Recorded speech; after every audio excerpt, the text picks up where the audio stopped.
Bonsoir tout le monde.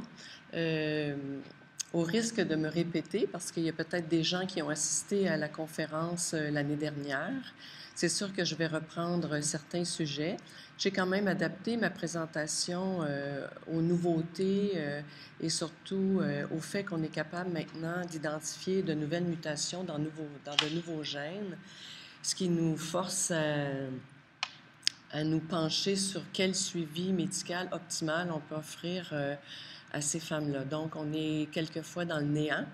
On s'adapte en suivant tout ce qui se passe dans les recommandations médicales puis dans les lignes directrices qui sont adaptées au fur et à mesure.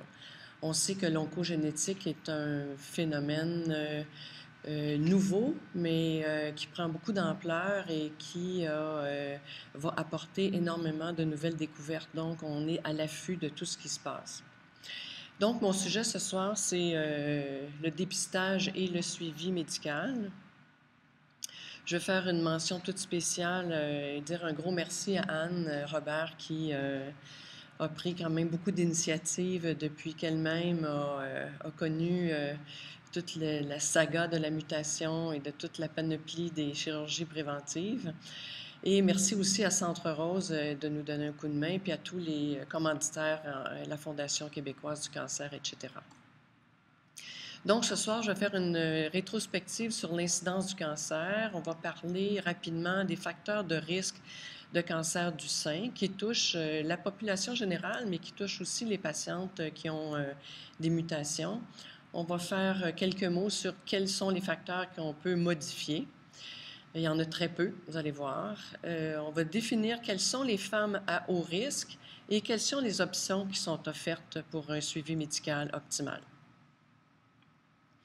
Donc, les cas estimés de cancer du sein au Canada, qui avaient été relevés par les Statistiques Canada en 2013, représentent par groupe d'âge, parce qu'on sait que plus on avance en âge, plus on est à risque de développer un cancer. C'est pour ça que j'ai donné cette diapo. On voit que les cancers en bas de 40 ans, ça représente à peu près 4 de la population. Entre 40 et 49 ans, 14 Entre 50 et 59 ans, ça commence à monter, 25 60-69, 27 70-79, là, parce qu'il y a un déclin au niveau des gens qui passent du dépistage ou encore qui sont encore vivants. Donc, on a moins par rapport à la population, on a moins de cas de cancer. Et pour les 80 ans, donc, on a 12 je pense que j'ai oublié de diapo.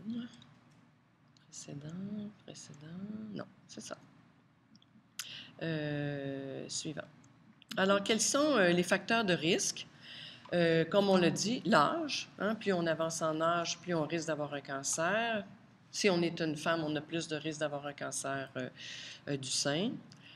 Au niveau de la race, c'est les femmes de population blanche qui sont plus souvent atteintes. Les femmes de population noire ont moins de cancer du sein, mais les cancers qu'elles présentent sont des cancers plus agressifs. Donc, il faut faire attention à ce groupe de femmes-là. C'est sûr que c'est très important quand on évalue une femme de prendre son histoire familiale. Je pense vous en avez entendu parler. Donc, on fait beaucoup d'efforts pour faire de l'enseignement au niveau des médecins à l'heure actuelle pour ne pas limiter le questionnaire à la branche maternelle seulement et bien questionner la branche paternelle. Puis déborder aussi cancer du sein et de l'ovaire. Donc, il faut qu'on pose des questions sur est-ce qu'il y a du cancer du côlon dans la famille? Est-ce qu'il y a du cancer du pancréas? Est-ce qu'il y a d'autres types de cancers qui pourraient nous aider à comprendre les autres syndromes qui sont cancer sein et ovaire particulièrement? Quand on veut évaluer aussi le risque personnel d'une femme d'avoir un cancer, c'est important de poser des questions si elle a déjà eu, par exemple, des biopsies qui la mettraient plus à risque de développer un cancer du sein. On parle de plus en plus aussi, quand les patientes passent des mammographies, que les femmes qui présentent un sein dense à la mammographie, donc des seins difficiles à interpréter, mais des patientes qui, même si elles avancent en âge, ont des seins plus denses. On sait maintenant qu'il y a un risque accru de développer un cancer du sein par rapport à la densité mammaire. Et chez les patientes qui auraient été traitées pour, par exemple, un lymphome ou une maladie de Hodgkin en bas âge par une radiation du thorax. On sait que ces femmes-là ont un risque plus accru de développer un cancer du sein éventuellement dans leur vie. Donc, ça, c'est dans notre questionnaire, là, hein? Facteurs hormonaux. Est-ce que la femme a eu ses menstruations de façon précoce, avant l'âge de 12 ans? Est-ce qu'elle a eu une ménopause tardive? Est-ce qu'elle a eu des grossesses ou même est-ce qu'elle a eu des grossesses plus tardives que 30 ans? Est-ce qu'elle a allaité les enfants? Est-ce qu'elle a pris la pilule anticonceptionnelle? En fait, est-ce que la patiente, après sa ménopause, a pris de l'hormonothérapie? Tous ces facteurs-là ont un effet sur le risque d'avoir un cancer. Donc, plus on est menstrué jeune, plus on est ménopausé tardivement, donc plus on est à risque de développer un cancer. Pourquoi? Parce qu'on a une exposition hormonale prolongée au niveau des seins. C'est la même chose pour les grossesses tardives. Prendre la contraception orale, il y a eu énormément d'études qui ont été faites sur ça. À ce jour, on ne peut pas dire que ça augmente de façon significative le risque de développer un cancer. Pour ce qui est de l'hormonosubstitutive, donc les femmes qui prennent des hormones après la ménopause, il y a eu énormément d'études et il y a des études actuellement qui tendent à supposer que, puis j'arrive d'un congrès à Chicago avec une de mes copines ici aujourd'hui, on était quand même assez renversé de voir que si on commence à prendre des hormones dès l'installation de la ménopause, on risquerait probablement d'augmenter notre risque de cancer. Si on prend nos hormones un petit peu plus après l'installation de ménopause, ça serait peut-être moins pire. De prendre des hormones combinées, c'est-à-dire estrogène et progestérone de type prémarin particulièrement, il y aurait aussi une augmentation de risque de cancer. Mais tout ça, là, c'est encore à l'étude et il y a toujours eu énormément de contradictions dans tout ça. On reste à l'écoute, mais il faut faire attention à l'utilisation de l'hormonothérapie. Dans les habitudes de vie, donc des choses qui sont peut-être dans les facteurs modifiables, on dit que l'activité physique diminuerait le risque de développer un cancer du sein et une activité physique qui se ferait sur une base continue, presque quotidienne. On parle peut-être de faire un exercice d'à peu près 30 minutes de marche soutenue par jour au moins, minimum. Le gain de poids, particulièrement après la ménopause, augmenterait le risque de développer un cancer du sein. Le tabac, tout le monde sait qu'il y a eu énormément d'études par rapport au tabac et on tend à dire actuellement que ça augmenterait légèrement le risque de cancer du sein. Et l'alcool, un sujet dont on ne parle pas toujours, mais il y a eu quand même des études qui ont prouvé que si on consomme plus que 3 consommations par jour, on pourrait augmenter notre risque à 40 d'avoir un cancer du sein. Donc, finalement, les seuls facteurs de risque modifiables restent l'activité physique, essayer de maintenir un poids santé, donc ne pas avoir de surpoids après la ménopause, s'abstenir de fumer, prendre de l'alcool de façon extrêmement modérée. Puis pour ce qui est d'utilisation des contraceptifs oraux, comme j'ai dit, pour le moment, il n'y a pas d'études qui prouvent que l'augmentation est significative. Puis l'hormonothérapie substitutive, mais je pense que c'est quelque chose qu'il faut discuter avec notre médecin. Il faut évaluer tous les symptômes qu'on a par rapport à la ménopause. Et quand on décide d'utiliser l'hormonothérapie, il faut qu'on le décide avec au moins les informations qui sont à jour à ce niveau-là. Maintenant, on va rentrer dans une catégorie qui vous intéresse tous ce soir, mais quelles sont les femmes à risque? Alors, j'ai repris peut-être un peu ici le même diagramme que Fanny a présenté. Donc, les femmes qui ont une mutation et des gènes connus se retrouvent donc dans les 5 à 10 des cas de cancer du sein.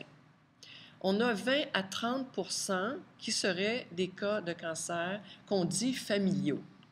Et dans cette pointe de tarte-là, de 20 à 30 il y a peut-être des gènes ici qui sont pas encore connus. Peut-être que finalement, on va élargir un petit peu la pointe de tarte de la génétique, raccourcir celle des cancers familiaux, quand on va en connaître un peu plus en génétique. Et dans ce groupe-là, c'est sûr qu'il y a peut-être des gènes qui sont à moins grande pénétrance, donc qui augmentent moins le risque, comme le BRCA, mais qui ont peut-être des effets accélérateurs quand ils se mettent à fonctionner les uns avec les autres. Puis dans quand même 60 à 75 mais c'est des femmes qui font des cancers sporadiques. Ça veut dire pour lesquels on n'a pas vraiment encore d'explication. Je reprends encore une fois la même diapo. Qu'est-ce qui nous fait penser à un moment donné qu'il y aurait peut-être une susceptibilité génétique qui est sous-jacente quand on prend une histoire familiale? Je ne vais pas répéter, mais plusieurs apparentés, l'âge d'apparition précoce, plusieurs types de cancers dans la famille, présence de cancers rares, etc., etc. Alors, on a bien dit tantôt qu'on pouvait avoir un cancer sporadique, dont la forme non héréditaire. Donc, ça veut dire que les patientes ont les 2 copies de gènes qui sont non atteints et à force d'être exposées à des facteurs environnementaux ou à des facteurs qu'on ne connaît pas encore particulièrement, eh bien, on finit par développer le cancer. Contrairement à une patiente qui naît avec déjà sur un de ses chromosomes, un de ses gènes, une anomalie, et il lui reste seulement donc un chromosome ou un gène pour se défendre. Et comme elle est exposée aux mêmes facteurs environnementaux que la dame qui n'a pas de facteur héréditaire, elle finit par développer un cancer aussi, mais c'est peut-être pour ça aussi qu'elle a un cancer à un âge plus précoce. Je fais ici une petite distinction quand on a une histoire familiale sans aucune prédisposition génétique. Disons qu'on a notre maman qui a fait un cancer du sein vers 50 ans, elle n'était pas encore ménopausée. Quel serait notre risque de développer un cancer du sein? Parce qu'il n'y aurait pas d'autres cas de cancer dans la famille. On évalue ce risque-là à 2 fois plus que la population générale. Tandis que quand on a une susceptibilité génétique, notre risque peut aller de 3 à 8 fois plus que la population générale. Et les gènes qui sont impliqués dans la susceptibilité génétique sont divisés ici. Les gènes les plus à risque de développer le cancer sont les gènes BRCA dont on va parler un peu plus en détail, mais aussi le gène TP53 qui va avec le syndrome de Li-Fraumeni, le PTEN qui va avec le syndrome de Cowden, le CDH qui va avec un syndrome de cancer gastrique diffus et des cancers du sein associés. Dans tout ça, il y a des cancers du sein associés, mais il y a des syndromes autres que le BRCA. Ce sont nos cas où le taux de cancer est le plus élevé quand on a la mutation. Il y a d'autres gènes qu'on est en train finalement de mettre en évidence de plus en plus. Le PALB2, le CHEK2 et ATM, c'est des gènes qui ont un risque aussi d'augmenter le cancer du sein, mais moins élevé que ceux qui sont dans cette catégorie-là. Puis les autres ici, qui sont des gènes qui ont un moins haut risque encore, peut-être que s'ils se mettent à fonctionner ensemble, eh bien, ils vont peut-être finir par augmenter le risque encore plus qu'on ne le croit. Donc, les principaux gènes, donc on a dit BRCA, PTEN pour le Cowden, TP353 pour le syndrome de Li-Fraumeni, cancer gastrique diffus, c'est des cancers de l'estomac avec des cancers du sein de type lobulaire particulièrement, puis le Peutz-Jeghers, qui est une maladie, une polypose familiale, donc des polypes dans l'intestin, mais quand même avec une possibilité aussi de cancer du sein lié à ça. Et les nouveaux gènes, comme j'ai dit, PALB2, CHEK2, puis ATM. Alors, quelles sont nos femmes à haut risque? Bien, c'est des femmes qui ont déjà fait un test de génétique et pour lesquelles on a identifié une mutation. Il y a aussi les femmes qui ne sont pas testées et qui savent qu'il y a une anomalie dans leur famille et pour X raisons ont décidé de ne pas passer le test. Elles ont quand même le droit à un suivi médical optimal. Ou encore des femmes qui sont testées pour lesquelles on n'a pas trouvé de mutation, parce que comme Fanny vous a dit, c'est quand même juste dans à peu près 10 à 20 des cas qu'on identifie des mutations. Il y a quand même 75 des familles qui viennent nous consulter pour lesquelles on n'a pas de mutation, mais avec nos calculs de facteurs de risque, on identifie souvent que la probabilité d'avoir trouvé une mutation aurait été plus grande que 20 Donc, on considère ces femmes-là à haut risque de cancer. Et puis, il y a encore des familles où on n'a pas été capable d'identifier une mutation, mais quand on fait la cueillette d'informations, on se retrouve avec vraiment des histoires familiales assez abracadabrantes, donc on les considère très à risque. Donc, ce soir, je vais parler du suivi médical optimal des femmes à haut risque, mais particulièrement le BRCA1 et 2. Et je vais vous souligner quel type de cancer est associé à cette population-là. Donc, si on regarde, le risque de développer un cancer du sein avant l'âge de 50 ans dans la population générale serait environ de 2 %. Si on a la mutation BRCA, ce risque-là augmente au moins à 50 %. On dit que avant l'âge de 70 ans, le risque serait de 8 % et pour la population BRCA, ce serait presque 10 fois le risque de la population générale, donc jusqu'à 87 %. Pour le cancer de l'ovaire, dans la population générale, on a un risque de 1 %, mais pour le cancer de l'ovaire, ça peut aller jusqu'à 40-45 %. Les autres types de cancers qui sont liés aux mutations BRCA, il y a le cancer du pancréas, donc 1 % dans la population générale, mais 7 % chez les BRCA. Et le cancer de la peau, le mélanome particulièrement, qui est le cancer le plus agressif, on a 2 % dans la population générale, mais 4 % chez les patients qui ont une mutation BRCA. Donc, si on reprend, cancer du sein avant l'âge de 70 ans, associé à la mutation BRCA1 cette fois-ci, entre 50 à 85 % de risque de le développer. On a malheureusement plus de risque d'avoir une récidive ou un nouveau cancer du sein, de 40 à 60 %. Puis on a dit tantôt de 15 à 45 % de risque de développer un cancer de l'ovaire. Pour l'homme, c'est le cancer de la prostate qui est associé aussi au BRCA1.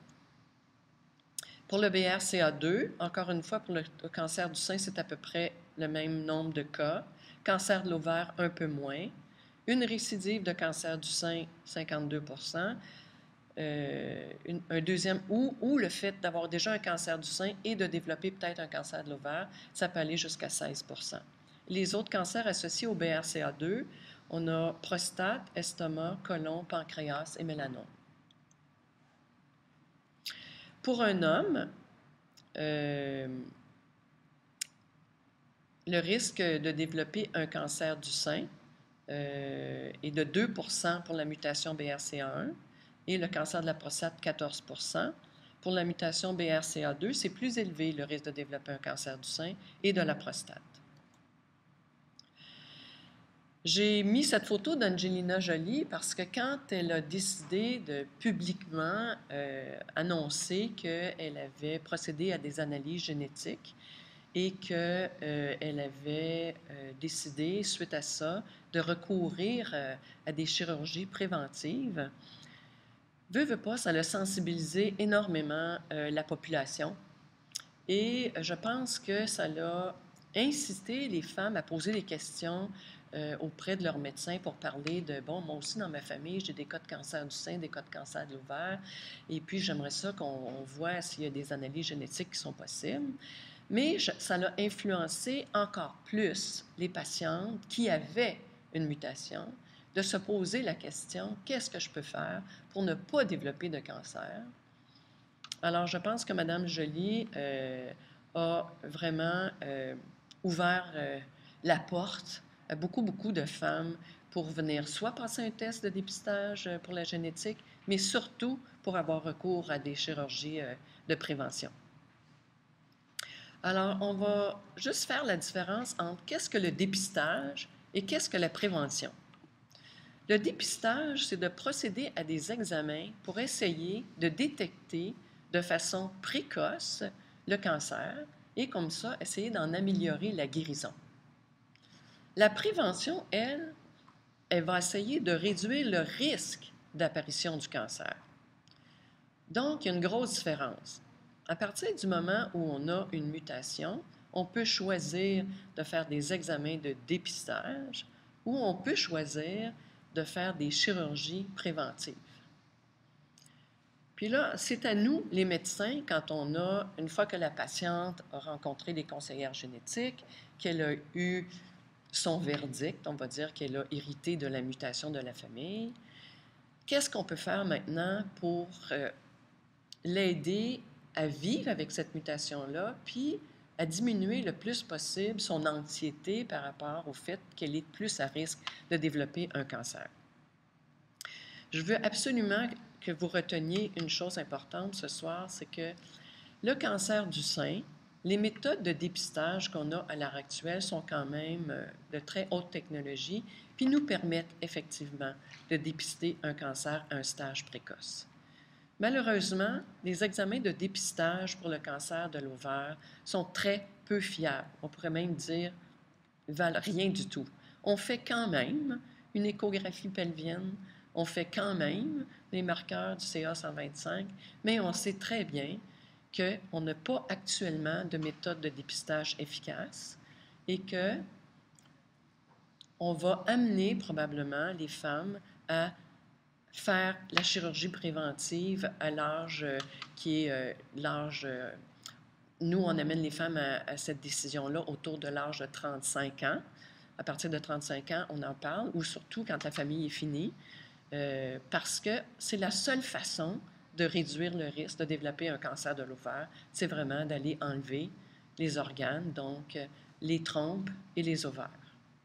Je vais rentrer plus dans le détail tantôt. Mais donc, les examens de dépistage pour le cancer de l'ovaire, ce n'est pas une chose sur laquelle on doit se fier. Ce n'est pas des bons examens. Donc, à qui va s'adresser la surveillance qu'on appelle haut risque? Donc, c'est à nos femmes qui sont porteuses de mutations, celles que j'ai nommées tantôt, BRCA, lifrominicardine et d'autres mutations plus spécifiques. J'ai une diapo là-dessus. Ou chez les femmes qui ne sont pas testées, mais dont la mutation est connue dans la famille.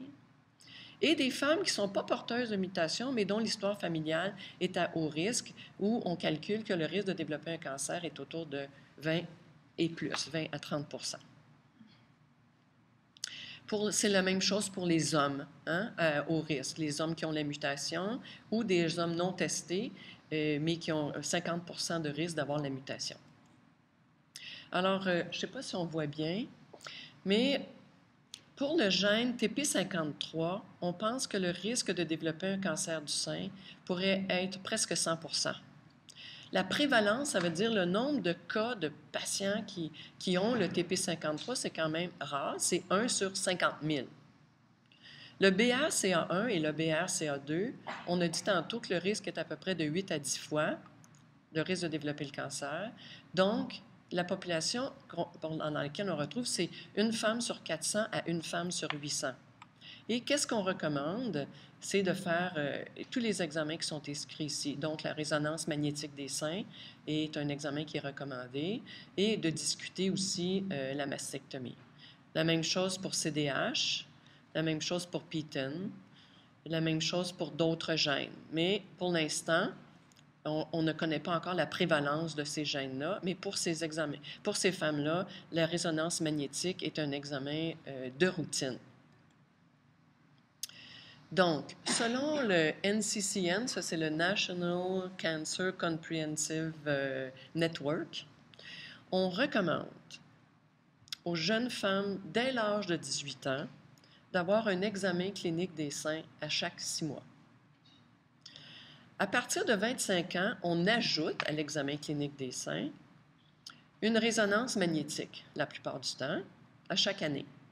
À partir de l'âge de 30 ans, on ajoute à la résonance magnétique une mammographie. L'échographie mammaire est un examen qu'on peut faire, mais souvent, c'est les radiologistes qui, suite à leur interprétation de la résonance ou de la mammographie, vont recommander de faire l'échographie, OK? Ou encore si on a une masse palpable quand on a un examen clinique. À quel âge on arrête de faire certains examens? Eh bien, on a évalué qu'à partir de l'âge d'à peu près 70 ans, on arrête de faire la résonance magnétique. Pourquoi? Parce que la densité mammaire est beaucoup plus faible et on a une mammographie qui est plus performante. Pour certaines femmes, on va peut-être continuer à la faire, surtout les patientes qui auraient des seins denses ou encore pour d'autres raisons selon l'état de santé de la patiente. On a dit tantôt que pour le cancer de l'ovaire, qu'est-ce qu'on peut faire? Bien, on le fait encore annuellement, hein, une échographie endovaginale. Donc, on met une sonde dans le vagin pour essayer de bien identifier les ovaires. Puis, on fait la mesure du marqueur tumoral CA125 à chaque 6 mois. Même si on sait que ce n'est pas efficace, au moins, on a peut-être une petite indication qu'il se passe quelque chose. Chez les hommes, on propose de faire un examen de la prostate et un examen clinique des seins à partir de l'âge de 40 ans.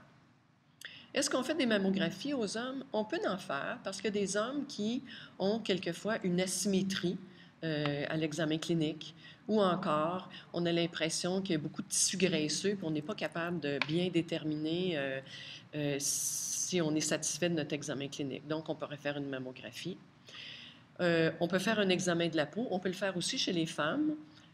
Parce qu'on sait qu'il y a un risque léger de mélanome, mais donc c'est une affaire de rien de regarder rapidement s'il y a des taches qui sont nouvellement apparues ou qui sont plus susceptibles d'avoir besoin d'une référence en dermatologie.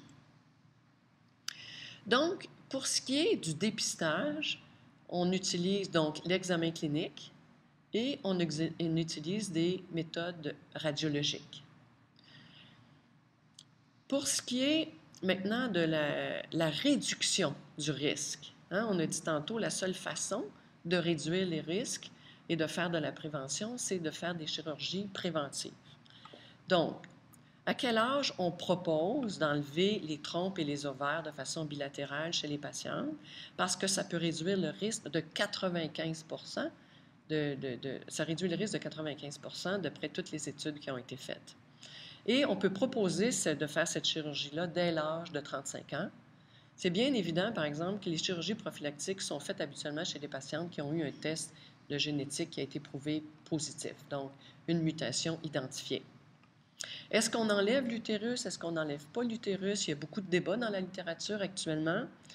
C'est selon, je dirais, le gynécologue que vous allez voir en consultation qui va décider avec vous. Si vous avez un utérus qui est déjà malade, on va l'enlever. S'il y a un risque, par exemple, parce que vous avez déjà pris du tamoxifène, parce que vous avez déjà eu un cancer du sein, on va peut-être préférer enlever l'utérus parce qu'il y a un risque accru de cancer de l'utérus avec la prise du tamoxifène. Donc, c'est en prenant en compte l'histoire de la patiente et qu'on va décider avec elle quelle est la meilleure chirurgie.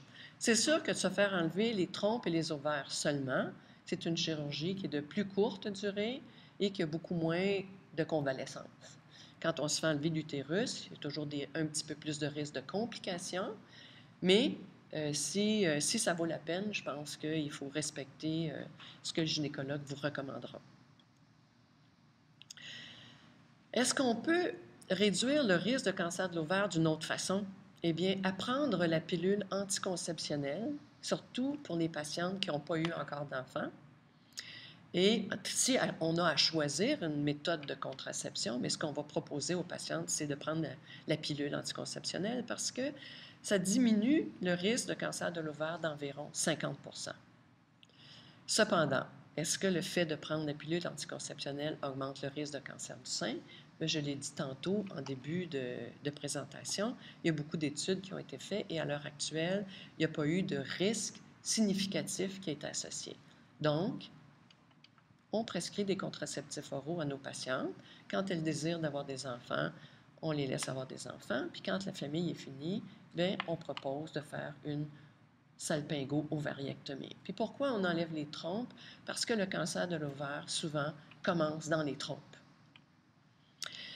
On sait aussi que le cancer des ovaires peut aller au niveau du péritoine, donc l'enveloppe du ventre. On ne peut pas enlever l'enveloppe du ventre. Donc, c'est pour ça qu'on ne peut pas réduire le risque du cancer de l'ovaire de 100 % quand on fait une salpingo-ovariectomie. Il y a encore un risque d'environ 2 % de développer un cancer du péritoine. Donc, ça demande une certaine surveillance. C'est pour ça qu'on demande souvent aux femmes, avez-vous un plus gros ventre, avez-vous des maux de ventre? Donc, dans le questionnaire médical du suivi, on porte quand même une attention à ça. Et pour une patiente qui serait fait enlever les ovaires en prévention, on ne fait plus d'écho pelvien comme de raison, mais on continue à faire un suivi avec le marqueur du CA125 par mesure de prévention. Maintenant,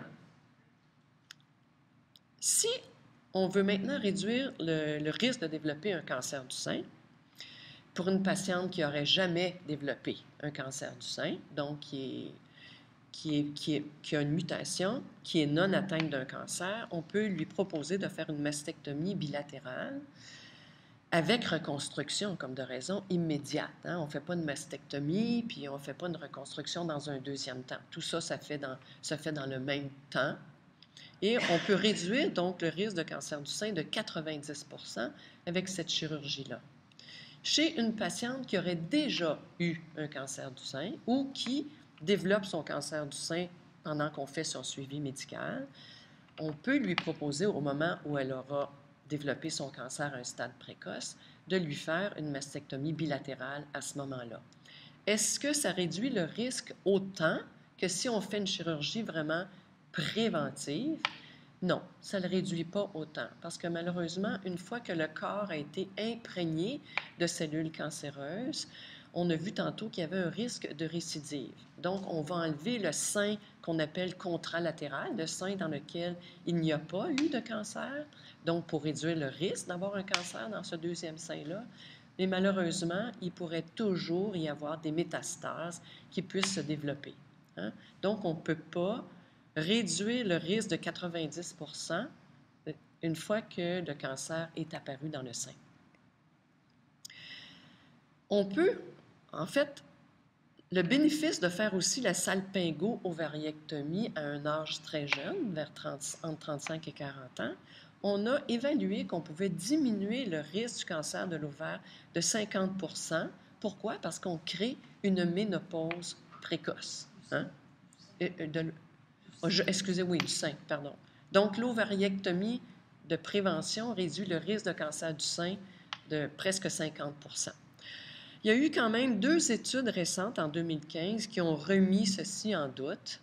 On a fait l'étude, analyse approfondie de ces études-là. Et comme c'est des études qui étaient sur une très courte période,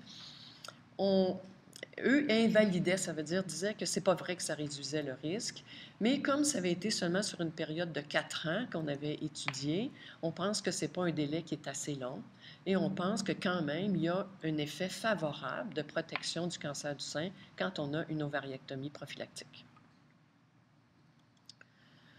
Donc, c'est encore écrit un peu petit. Donc, les patientes qui ont toutes ces mutations-là, on leur recommande de faire une résonance magnétique. On recommande aux patientes BRCA1, BRCA2 d'avoir une chirurgie préventive des ovaires. On peut le proposer aussi dans d'autres syndromes, comme le syndrome de Lynch, qui est un syndrome où il y a des cancers d'endomètre et des cancers du côlon qui sont associés. Et on peut discuter aussi d'options de chirurgie préventive au niveau des seins pour les mutations BRCA1 et 2, pour le CDH, donc le cancer, comme je l'ai dit tantôt, estomac et sein, le PTEN et le TP53. Pour les autres mutations qui sont ici, pour l'instant, c'est discutable, OK? On ne sait pas jusqu'à quel point ça aura des bénéfices, ça va prendre encore quelques années pour pouvoir le dire. Est-ce qu'on peut prévenir le cancer du sein sans faire de chirurgie préventive? Alors, il y a des médicaments qu'on appelle le tamoxifène, le raloxifène ou l'exemestane, qui sont des médicaments qu'on donne en traitement pour le cancer du sein, mais qui ont quand même démontré, par des études qui avaient été faites dans le NSABP, qu'il y avait quand même une certaine réduction du risque à prendre le tamoxifène en prévention. Quand on conseille nos patientes qui ont des mutations, c'est évident que pour le BRCA, à 35 ans, on préfère que les patientes choisissent de faire une chirurgie d'ablation des ovaires, des trompes et des ovaires, plutôt que de prendre du tamoxifène, parce que le bénéfice au niveau du cancer des ovaires est très, très grand et le bénéfice secondaire au niveau du cancer du sein est presque similaire à celui du tamoxifène. Donc, c'est un choix, mais ce n'est pas un choix qui va avoir un aussi grand bénéfice pour protéger contre le cancer de l'ovaire. Donc, pour les femmes de 35 ans, et plus, on le propose pas. On propose l'ovariectomie surtout. On incite à l'ovariectomie. Tandis que pour les femmes qui voudraient absolument pas faire ça, faire l'ovariectomie, on peut toujours avoir recours à ces molécules-là. D'accord? Donc, quelles sont les recommandations? Bien, une fois que vous connaissez votre statut ou votre niveau de risque, je pense que c'est important de discuter avec votre médecin. Vous pouvez être attentive au niveau des changements de vos seins. Vous pouvez essayer de jouer sur vos facteurs modifiables, donc faire de l'exercice, essayer de garder un poids santé, pas trop prendre d'hormonothérapie, hein? Et faire vos examens de dépistage sur une base régulière, puis discuter encore une fois des options de chirurgie préventive.